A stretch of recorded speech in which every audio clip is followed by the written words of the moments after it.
Dossier Rubavu. Au niveau des réseaux sociaux, il y a des informations qui filtrent qu'il y a eu des services de renseignement. Il y a RDC, il y a Rwanda, Oyo Bakutanaki, na Rubavu pour discuter sur les FDLR ou sortir. Il y a ma RDF. Qu'est-ce qui s'est passé réellement? Cela est-il vrai ou faux? Nous allons en parler dans la émission. Prison centrale de Makala. Les détails sur les prisons centrales de Makala. Pourquoi il y a eu cette tentative d'invasion? Qu'est-ce qui s'était passé réellement? Banamboka Congo, bazali komi tout na ba question. Dans le pourquoi il y a Katia Makambouana. Nous allons aussi parler de ça dans Katia émission. Mais Banamboka Congo, bazali kolananga partout dans le monde entier. Nakoki kokota jamais na Katia émission sans tout d'abord na saluer binote bisika no so bozali kolananga partout dans le monde entier. Oyo ndeko na bino boyebi babengaka na kombo ya moloto oyo ayaka kaka na ba analyse et les informations concernant particulièrement l'Est et la RDC et surtout les Congo. Alors la pessimino de partout, je vous demanderai que, puisque nous allons parler du Congo, aimez l'émission, partagez à vous partout dans tous les groupes, il y a les réseaux sociaux et faites un commentaire par rapport à ma cam ou Tokoloba, puisque total la cargo pour la évaluation de temps en temps. Dossier Rubavu, place Nini, dans les réseaux sociaux, il y a des choses qui se disent qu'il y a des négociations secrètes qui se passent entre la RDC et le Rwanda. Banamboka Congo. Il y a des spéculations dans ce sens-là. Puisque qu'est-ce qui se passe entre la RDC et les M23 par rapport à Yamakambo, Bezaki Poleka, au niveau de Rwanda. C'est-à-dire les étapes. On avait les étapes telles que l'étape il y a trêve où il y a qui a cessé les faits. Et après cesser les faits, il y a eu des pourparlers. Et na kati ya pourparlers wana oyo ekotaki na mokolo ya les 4, na mokolo ya les 7, na mokolo ya les 15 et na mokolo ya les 20, na les 21 wana ekozaki oyo babekaka réunion ministérielle. Et puis le 29 et le 30 oyo bato bazali kotia makelele. Le 29 et le 30 qu'il y a eu des négociations ou des pourparlers ou les Kanaki dans le niveau de Rubavu, c'est-à-dire au Rwanda, Banamboka Congo. Je vous rassure que dans tout ce que internautes et réseaux sociaux et Koloba, dans tous ces sens-là, vous devez reconnaître que dans la voie officielle, quelle a été la décision? Et puis, vous allez maintenant comparer avec ce qui se dit dans les réseaux sociaux. D'abord, ce qui se dit dans les réseaux sociaux, c'est quoi? La RDC a Zali Kosolona Rwanda pour un retrait. Retrait à Nani? il y a des militaires rwandais dans SRDC. Et puis, il y a des FDLR. Je vous rassure qu'il n'y a qu'un seul endroit où il y a des discussions et je vous rassure que les discussions et na niveau de Luanda. Et le 29 et le 30 la discussion entre la RDC, le Rwanda, et sous les offices ou sous la médiation, il y a facilitateur Oyo Azalaki désigné dans l'Union africaine, M. Joao Lorenzo. Et c'est lui qui est en train de faciliter Marambouana. Méfiez-vous avec les histoires des Roubavu et les histoires. Ce sont des presse française au Bazolinga qui ont discrédité le pouvoir de la RDC. Oh, je vais en parler avec beaucoup plus aussi de détails par rapport il y a discrédit au Baluka ou bien affaiblissement il y a pouvoir il y a Kinshasa pour qui va permettre que moyen Rosala il y a pas pénétrer côté ça le dialogue.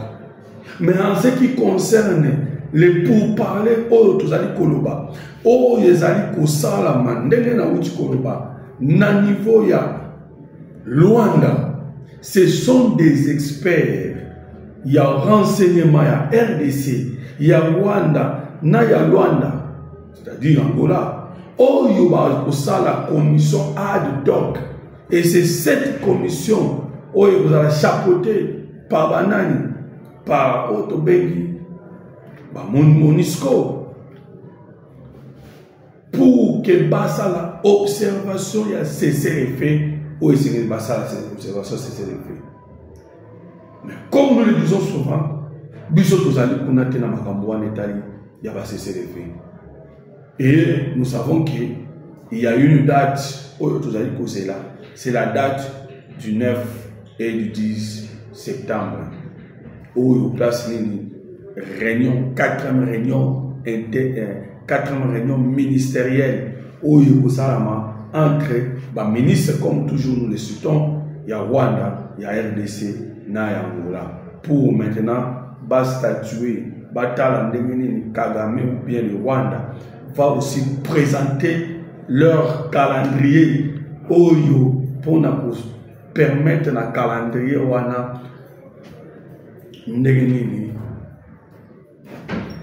sorti, il y a militaire rwandais Oyo Bazali na sol congolais. Mais déjà, je vous rassure que tout ce que vous êtes en train de voir et la difficulté au militaire ou le Rwanda dans côté diplomatie, oh, il est compliqué. Les agitations que vous voyez à l'intérieur de la RDC, c'est le stratégie. Il y a pas autre bengi banani, ba mafia. Ba mafia ba sa stratégie nini? Stratégie à pour déstabiliser. Pour déstabiliser nini? Pour déstabiliser la RDC à l'interne. Voilà leur stratégie. Parce que il ne faut pas déstabiliser RDC à l'interne pour toujours diminuer l'influence à RDC. Parce que ce qui va diminuer l'influence à RDC dans l'interne, au moment où Rwanda au Salaki, ils ont maintenant encore l'argument, puisqu'ils ont perdu l'argument. Mais non seulement nous devons comprendre que c'est le Rwanda au Azali, le Rwanda a agressé RDC. Et selon la convention internationale, la RDC a le droit de poursuite à poursuivre même dans leur pays. Mais vous allez comprendre que la RDC jusqu'à là n'a pas encore fait cela. Maintenant, il faut créer des mouvements à l'interne pour discréditer que le pouvoir à Kinshasa est à la sous pouvoir capable d'être. Et et permettre maintenant les dialogues au Bambaza Koluka. C'est pour cela que vous avez vu l'affaire de la prison centrale de Makala au Nambaki na Kolobela. Qu'est-ce qui s'est passé? Les assaillants au Bayaki, ils voulaient vraiment Bazalaki na objectif, il y a pavillon 4. Parce que pavillon 4, ils allaient pavillon où ils vendent ici bas criminels. Et ils voulaient que dans le niveau de pavillon 4, ce qui va bêtir et qui invasion et salami. Et permettre maintenant l'insécurité dans la ville de Kinshasa. Vous voyez que la prison centrale de Makala, que nous sommes en train de dire maintenant,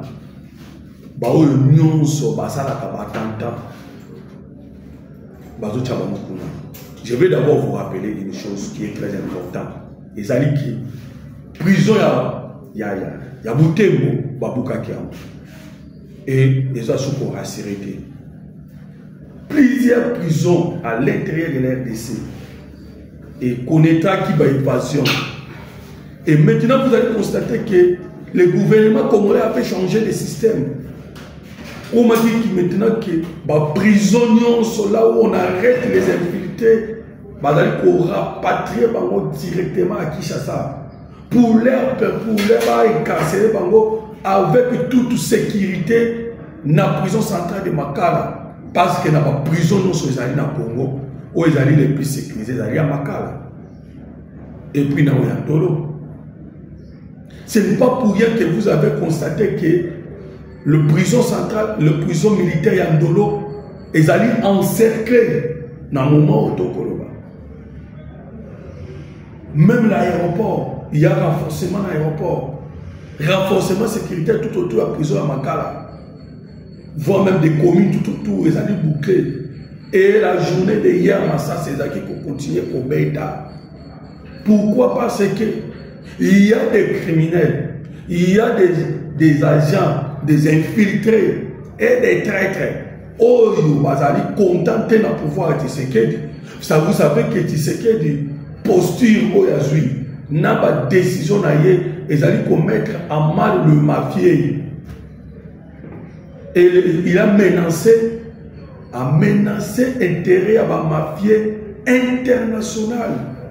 Oui, pourquoi nous le disons? Banamboka Congo, sachez-le bien que les grands Est, ils sont sous contrôle. Il y a Kagame dans la mafia. Là où il avait mis tous ces agents infiltrés, des Rwandais qui se disaient Congolais. Au Bazali Congolais, il y a tous les Congolais, mais qui sont des Rwandais. Bazali qui gérer dans l'institution, ceux qui sont dans la première place ou deuxième place. Dans l'armée et dans l'administration.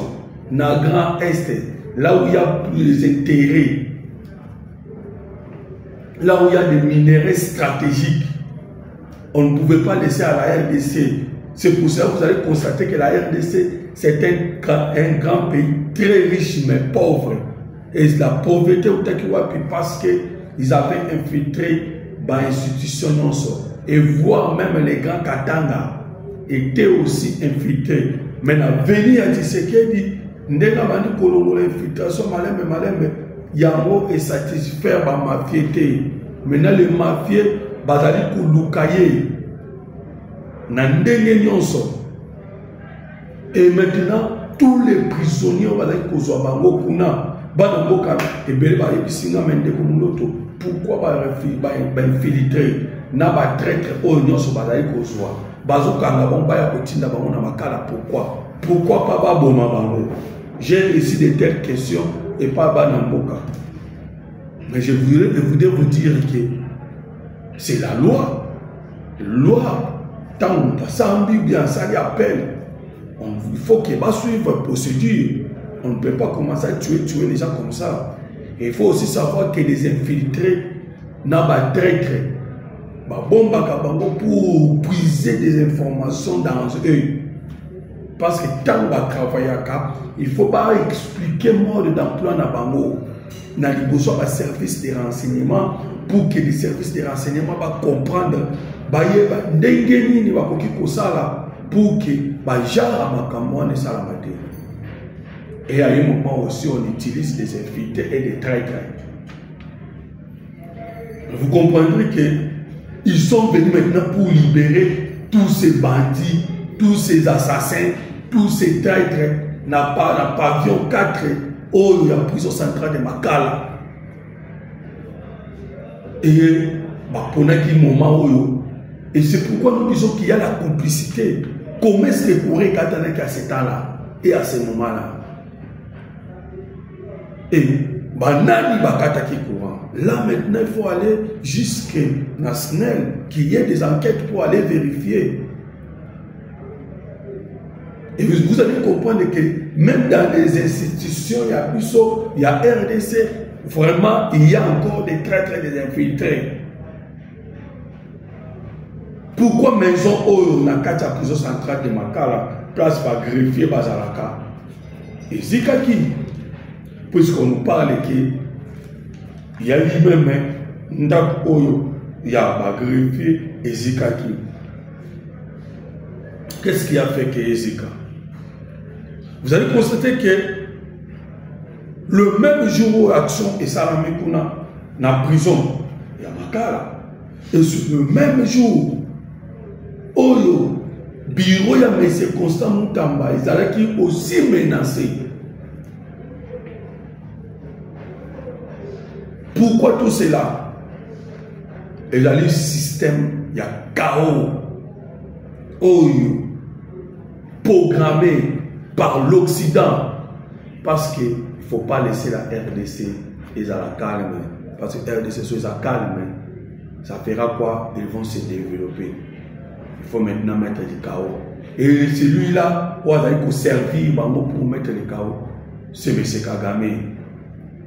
Pendant 18 ans, où Kabila était là, où il se disait Katangé, c'était le moment où on travaillait ma casse pour permettre maintenant et que va inviter les Congolais va installer chaos pour permettre qu'il n'y ait pas l'autorité de l'État pour permettre à un de piller le pays.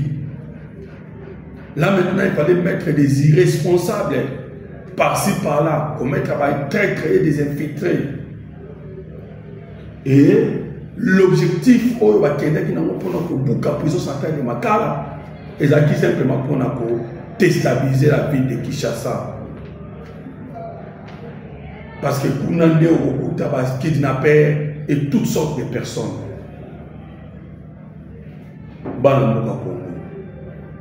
C'est pas pour rien, nous le disons.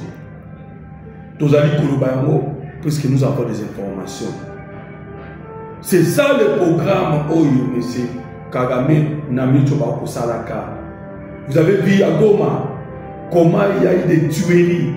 Soko le moins à Goma, au Keïna, province Yaïtouri, Namambasa. Par-ci par-là maintenant, ils font des agitations. Oyoyoki, Batuya Moïse Katumbi, Koluba Makamboa, Kilwa, Nawilu. Et pour la déclaration, ils allaient comme Nabango, ils allaient faire une déclaration où ils allaient simplement que Bayaki pour que Batambu Samakambo Tango la bienté et permettre le dialogue. Donc, M. Hervé Jacques, c'est Oya, ensemble à Moïse Katumbi, où il faut qu'il y ait dialogue. Et dialogue, on est à la conduite par la communauté internationale. Et la Senko.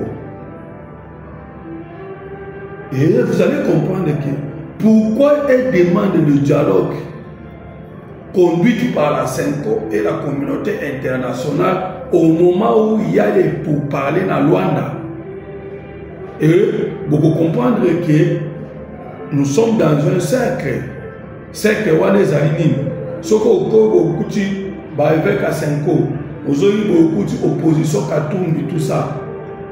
Et les mêmes battus opposition, il y a Katumbi, il y a FCC, on a AFC. Et AFC, liaison avec M23. M23, liaison avec Kagame. Kagame, liaison avec la communauté internationale. Oyo, bayaka pour favoriser. Et communauté internationale, dialogue. Et dialogue, vous comprendrez que ezali circuit moko. Langage, oyebimi na monoko. Il y a Monsieur Hervé Diakese.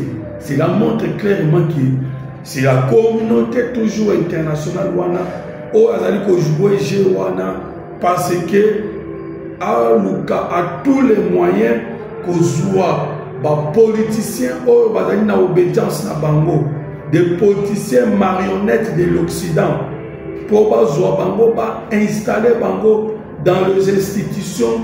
Il y a RDC wana bango ba kozwa moyen il y a qu'à continuer à piller. C'est pourquoi nous disons qu'il faut simplement faire confiance dans le militaire FARDC et le Wazalendo.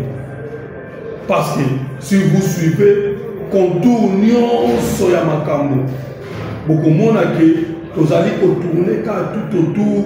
Il y a les Kambobé Moko.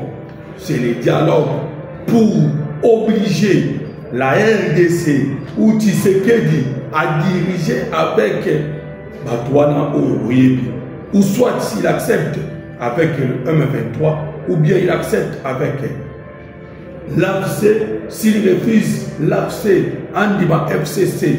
Ce qu'a refusé FCC, Azali obligé Andima Moïse Katumbi. Et c'est pour cela que vous avez compris que lorsque Moïse Katumbi bayaki na likamwana bayena yango pambate bayoki Fayulu akoti na kati ya likamwana et sont opposés à M. Fayulu pour dire que M. Fayulu n'a pas droit de demander un dialogue wana. Pour eux on dit que Tshisekedi a ressuscité, va changer l'âge. On va que Tshisekedi a ressuscité M. Fayulu. Il ne fallait pas Fayulu à côté de la Mouana parce que les adultes n'a pas il y a 5 ans. Congo. Pourquoi Fulgence Mouteba? Et d'où vient-il? Et si vous constatez la déclaration naïve, vous allez comprendre qu'il était venu avec une mission particulière. À un moment, il y a le fédéralisme. À un moment, il traite Tshisekedi. Il y a tribalisme. À d'autres, il va passer au charlatan. En même temps, il défend Katumbi. Il fait des messes avec Katumbi. Et il défend cette Rikouni. Alors que cette Rikouni qui a prononcé un discours séparatiste, il y a division. Donc, vous allez comprendre que le complot wana et Uti Musika, c'est toujours l'Occident. Et ce qu'il y a Sami Diarsi, vous allez voir maintenant la France. La France, kotisa les bâtons dans les roues. Il y a Sami Diarsi. Parce que la mission de Sami Diarsi est très bien définie. Et en cas que les M23, disons, toutes les forces négatives dans SARDC, Baboyiko s'est retiré. Sami Diarsi est obligé d'utiliser la force. Le goal à tout le monde qui force ya EAC et Yaka. Force à EAC et Yaka dans la mission, il y a écarter l'union sur Oyo. Selon ce que les accords de Nairobi, Nayalwan de Lubaki. Mais lorsque cette force est venue, la force à EAC n'a pas connu de difficultés. Oyo Sami Diarsi est trouvé. La force à EAC et Yaki Maman Kojoa qui installation à l'est de la RDC sans problème. Et Bango Nyonso, Bandimaki Amo, tel que l'Union africaine, les Nations unies, Bandimaki EAC.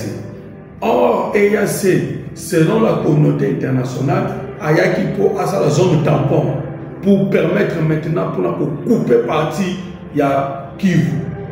Vous comprenez? Maintenant, dans le commis bon, la RDC a récusé cette force, il y a EAC, pour maintenant aller chercher quoi accepter force, il y a SADC. Maintenant, en venant force, il y a SADC, la même communauté internationale a bloqué Yango. Et bah, il y a une résolution 2746. Mais non simplement Bandimi Yango, mais la France n'a qu'à la résolution à Tchéli, Samidi Aksi, les bâtons dans les roues. C'est-à-dire quoi? Dans la résolution, il y a 2746 et le Biboyi.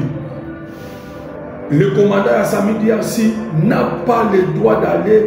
Donc, c'est-à-dire que le commandant à Samidi Aksi doit être en étroite collaboration avec le commandant à Monisco pour que ne puisse lancer attaque. Et si mandat simplement il y a 2 mois seulement. Parce que d'ici le mois de novembre, il y a 15 mandats à Samidi Aksi aussi. Mais alors que Samidi Aksi n'a même pas commencé à poser des actes.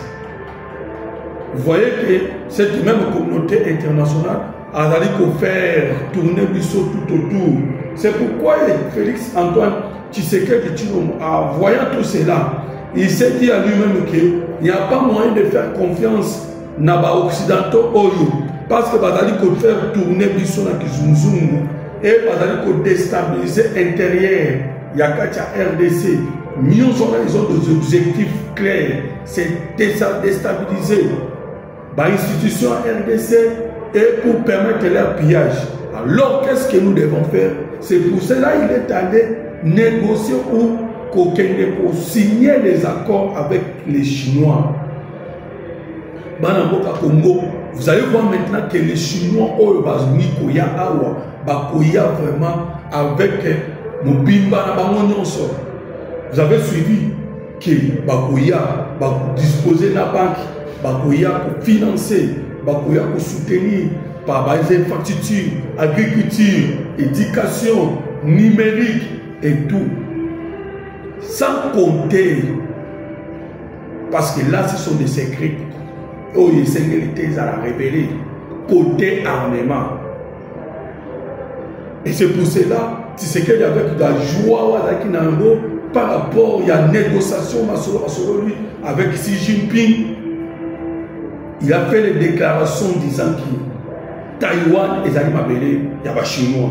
Là, c'est un discours et c'est pour ça que les Chinois, parce que Taïwan, ils allaient à l'Est et à RDC, où les Américains viennent encore soutenir les Taïwanais contre les Chinois. Alors que Bango sont pas le peuple moko. Alors tout pays qui déclare que Taïwan est une région qui appartient à la Chine, tous les pays qui déclarent cela, c'est un pays ami, il y a Nani, il y a Chine. Et tu sais qu'il a fait. Je sais que les Américains ne sont pas contents. Et les Américains n'étaient pas même contents lorsque Tshisekedi était parti pour la première fois en Chine. Parce qu'ils savaient qu'en allant en Chine, Tshisekedi a posé un nini, a posé Makassi. Et parce que les Chinois, ça qui n'a RDC 2 armes, il y a dernière génération. Et Congo, c'est pourquoi je suis en train de vous dire que la meilleure chose que nous pouvons faire, c'est pour soutenir les autorités de ces pays, puisqu'ils ont montré la volonté, il y a pour ramener paix et il y a pour zongi sa dignité congolaise. Parce que la dignité congolaise est au zonga seulement quand nous aurons une armée forte. Et nous voyons que l'armée devient de plus en plus forte du côté des renseignements, de la formation et d'un niveau d'équipement. Là, nous ne pouvons pas les douter. Et lorsque nous aurons maintenant une armée forte et des forces de sécurité capables de dissuader les ennemis, tout autour, vous voyez que les Rwandais nous tuent, les Ougandais nous tuent, les Burundais nous tuent. Sauf que même la Zambie a pris une partie de notre terre. Sauf que en Angola, vous allez constater que les Angolais aussi ont encore violent ou volent les pétroles du Congo. La Congo-Brazzaville, vous allez aussi voir qu'ils nous ont tués aussi. Donc, aucun pays n'a 9 frontières respecte la RDC. Alors que la RDC, c'est un pays puissant. Oui, un pays très puissant. Potentiellement. Quand nous disons même potentiellement, même les Congolais sont forts. Il y a eu une lettre et dernièrement pour dire que population, il y a Brésil. Oh, le métissage que ça mène à niveau à Brésil. Et ce sont des Congolais de la RDC. Oh, qui parlent à Brésil. Et vous allez constater que le Brésil aujourd'hui a la culture du colon. Et la culture que vous voyez là-bas, au Brésil et au RDC. La RDC est un pays fort, un pays très fort. Et les Occidentaux le savent. C'est pourquoi ils ont combattre la RDC. Parce que c'est un pays très fort. C'est pour cela que nous sommes en train de vous dire que soutenons le pays, les FARDC. Tout le monde a façade politique, politicienne ou tribale.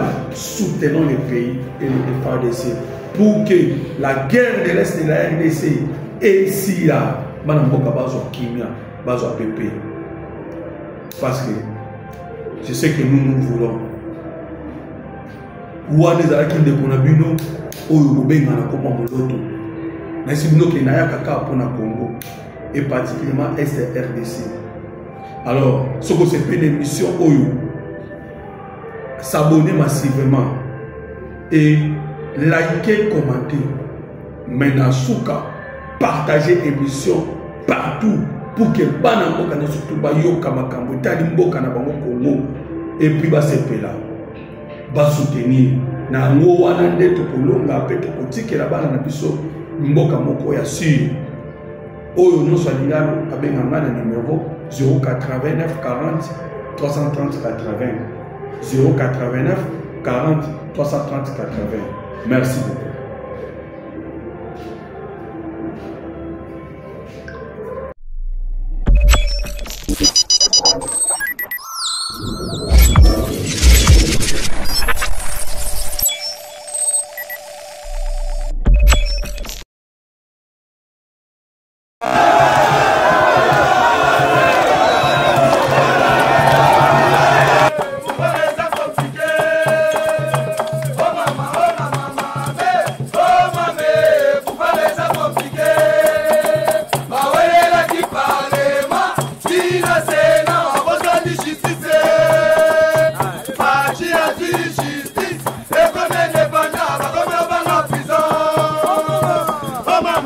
Mama,